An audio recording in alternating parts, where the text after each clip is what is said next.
Nicolas Dose, le samplon 95 bioéthanol va finalement échapper à la hausse d'impôts dont vous nous parliez hier matin. Donc c'est pas grâce à vous, enfin peut-être que si, on ne sait jamais. Non, mais Bercy a décidé de renoncer à cette petite hausse de taxe qui était prévue pour aligner en fait tous les prix de l'essence.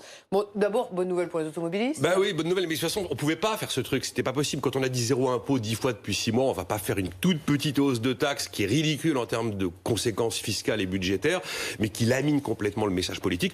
Ma conviction, c'est que la direction du budget, elle a fait son énorme budget comme tous les ans, le truc était prévu, ils l'ont mis, le ministre l'a pas vu parce que c'est perdu dans les pages et les pages du budget. Ouais. Oh, on examine le budget à l'Assemblée, oh regardez, il y a une taxe.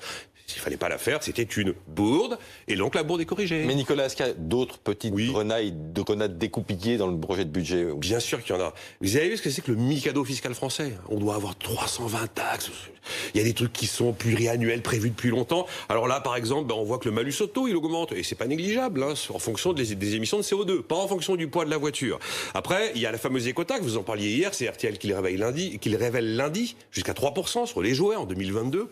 Bon, on verra, c'est 2022, c'est loin.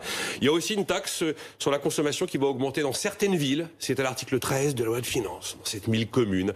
Et puis, le barème de l'impôt sur le revenu, il est revalorisé tous les ans, sauf que là, il est revalorisé de 0,2. Ah oui, mais l'inflation prévue est de 0,6. Donc, c'est de manière invisible une forme de hausse d'impôt. Après, c'est vrai que le taux de prélèvement obligatoire, il baisse en 2021. Ça, c'est la vérité, et que les impôts, depuis 2017, ils ont baissé. Mais si vous prenez petite taxe par petite taxe, vous avez toujours des trucs un peu désagréables. Mais attendez, moi j'en ai une autre.